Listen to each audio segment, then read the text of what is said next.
میرا میٹرک مکمل ہو گیا تھا اور اب کالج میں ایڈمیشن لینا تھا۔ بس آپ ہی کی گریجویشن کا پہلا سال تھا۔ پاپا نے میرا بھی اس کالج میں ایڈمیشن کروا دیا کہ آنے جانے میں سہولت رہے۔ ہم دونوں بہنیں ہنسی خوشی اکٹھے آتی جاتی اور گھر میں بھی تقریباً ساتھ ساتھ ہوتی۔ ماما اور ہمنا آپی کے لیے ہم دونوں ہی اتنے قابل اعتنا نہیں تھیں اور ہم بھی سارا وقت اپنی تعلیمی سرگرمیوں میں مصروف رہتی۔ گھر کے سارے معاملات ہمنا آپی کی مرضی اور مشورے سے ہوتے تھے، گویا ہمارا ہونا یا نہ ہونا ایک برابر تھا۔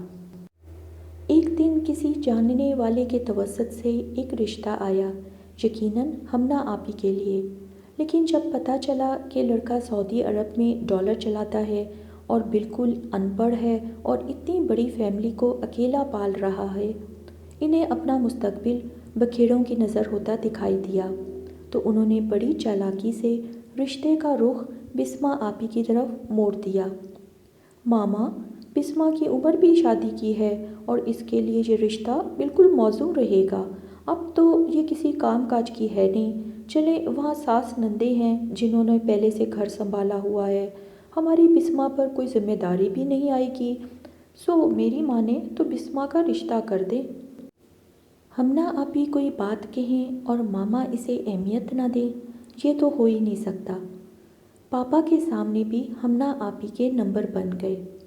ماشاء اللہ، بڑی سمجھدار ہے ہماری ہمنا، اللہ ایسی اولاد ہر کسی کو دے۔ پھر کیا تھا، بسمہ آپی کے احتجاج کے باوجود رشتہ کر دیا گیا اور ساتھ ہی شادی کی تیاریاں بھی شروع ہو گئیں۔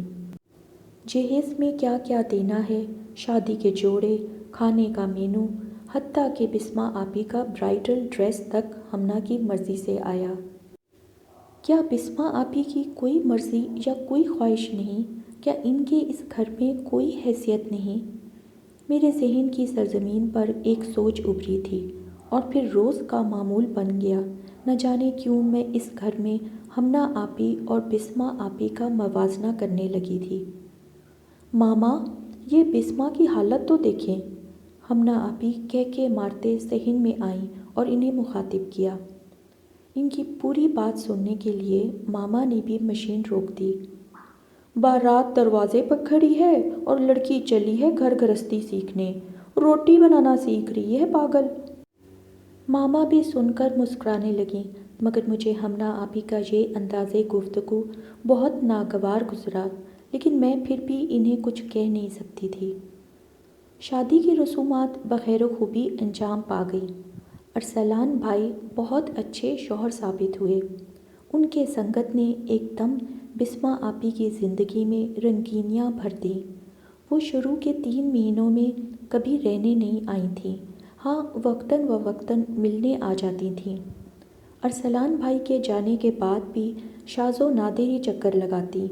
میں ان کے کم آنے پر خفگی کا اظہار کرتی، ماما مجھے سمجھاتی کہ وہ اپنے گھر میں خوش ہے تو ہمیں اور کیا چاہیے۔